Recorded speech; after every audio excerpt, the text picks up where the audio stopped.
Hello traders 8 अगस्त को Nifty या bank Nifty रे ट्रेड करिया पई कोन कोन लेवल से बारे चलंतु हमें एनालिसिस करबा। चलंतु प्रथम देखिबा निफ्टी। निफ्टी रो जदि हमें डेली कैंडल को देखिबा एग्जैक्ट ऊपरु प्राइस एक्शन करके मार्केट डाउन ट्रेंड आस्तला। ए एरिया रे बायर सेलर बहुत समय वेट कला परे लास्ट रे ब्रेकडाउन देकी आसला सत डाउन साइड रे किंतु जो भलिया गोटे स्ट्रॉन्ग ग्रीन कैंडल है जोटा कि एग्जैक्ट 24,500 ऊपर 500 पाखापाखि हेगी एग्जैक्ट 600 24,600 जाई क्लोज दे तो एटू क्लियर हमर रहउजी कि मार्केट एटू निहाती अपसाइड जिबार पॉसिबिलिटी रहउजी। जदि मार्केट फ्लैट ओपन होउजी किंबा 50-60 पॉइंट गैप डाउन ओपन होउजी तो दीटा केस रे हमर व्यू पॉजिटिव ही रहबो।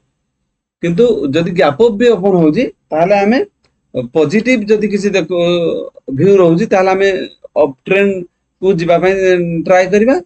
आ जदि डाउन साइड मार्केट अछि ताले ताको हमें इग्नोर करबा हम पय बेटर होबो कारण एग्जैक्ट मार्केट सपोर्ट एरिया रे ही अछि। एइटू निहाती मार्केट अपसाइड जिबार बहुत पॉसिबिलिटी रहउछि। हमको पॉजिटिव साइन ही हम देखा पड़ो। चलतु देखा 15 मिनट टाइम फ्रेम रे आम कौन कौन लेवल्स हो पारे। जदि हम 15 मिनट टाइम फ्रेम रे देखिए मार्केट कौन करी ना एग्जैक्ट जो एरिया सेलिंग आसला एरिया एग्जैक्ट से एरिया रे क्लोज दे जोटा कि हमर एरिया सेलिंग आसला हमर क्लोज दे कोठी ना 24,600 पाखापाखि रे क्लोज दे। जदि मार्केट बहुत बड़ गैप अप एरिया ओपन हो जाउजी ओपन हेगी जदि रेड कैंडल होउजी ताले मिनिमम ए क्लोजिंग एरिया को आसीबार पॉसिबिलिटी रही पारे।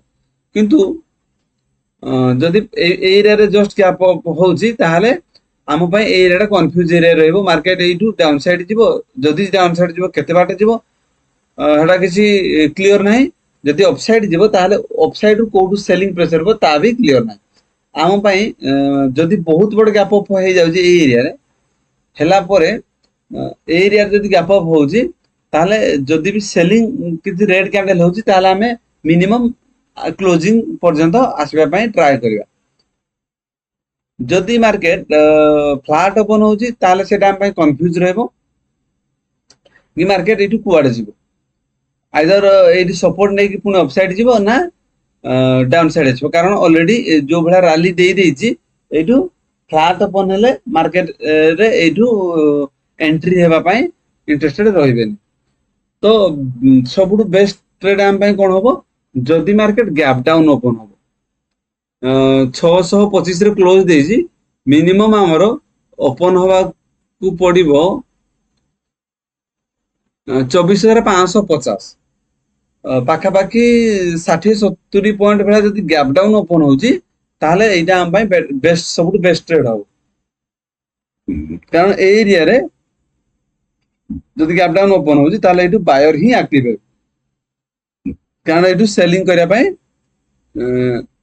से एरिया रे नो कारण एग्जैक्ट एरिया रु हमर सेलिंग प्रेशर आस्तिला एटा रेजिस्टेंस आज रेजिस्टेंस फेस करिक आसी एग्जैक्ट जदि एरिया रे ओपन होउची ताहले एटा हम पय सपोर्ट हे जिवो आ एटू 100% ही रहइबो कि मार्केट एटू ऊपर को ही जिवो। सबुठ बेस्ट ट्रेड होबो जदि 50 पॉइंट गैप डाउन ओपन हेगी ई पाखापाखि गोटे ग्रीन कैंडल होबो।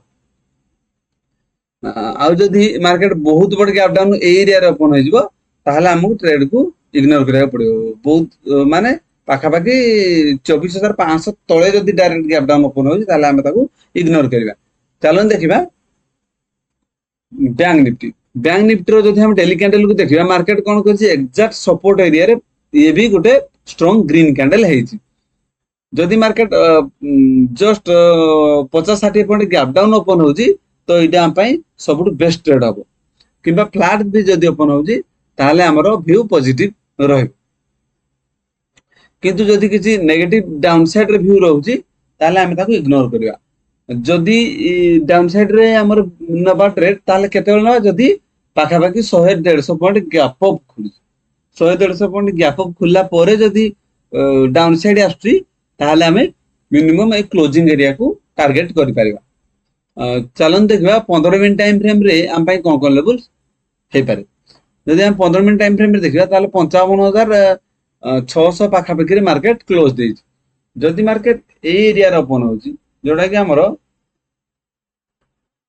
55,350 रु 55,550 एई एरिया जोटा कि हम प्रीवियस रे गोटे रेंज माउंट मार्केट थिला जदि ए एरिया रे मार्केट ओपन होची ताले क्लियर आज जो रेजिस्टेंस फेस कला मार्केट हमर कोडी रेजिस्टेंस फेस करची ना 55,350 रे हमर मार्केट रेजिस्टेंस फेस करके डाउन साइड आसीची जदि ए एरिया रे पुनी ए 200 पॉइंट भीतर जदि मार्केट पुनी ओपन होची ताले हम पई सपोर्ट भलिया काम करिवो 55,350 हम पई सबटु स्ट्रांग सपोर्ट भलिया काम करिवो ताकू मार्केट सपोर्ट नेकी मार्केट एटू अपसाइड मूव करिवो जदि मार्केट बहुत बड़ गैप अप एरिया रे ओपन होची ए एरिया रे ताले हम पई भोलाटाइल हेजिवो जस्ट जदि फ्लैट ओपन होची ताले हम पई एटा भोलाटाइल हेजिवो जदि बहुत बड़ गैप अप ओपन होची ताले एटू डाउन साइड व्यू किसी रही पारे पाखापाखि 50-60 पॉइंट गैप डाउन साइड रे मिनिमम गैप फिलअप करिया पई से टारगेट करि पारे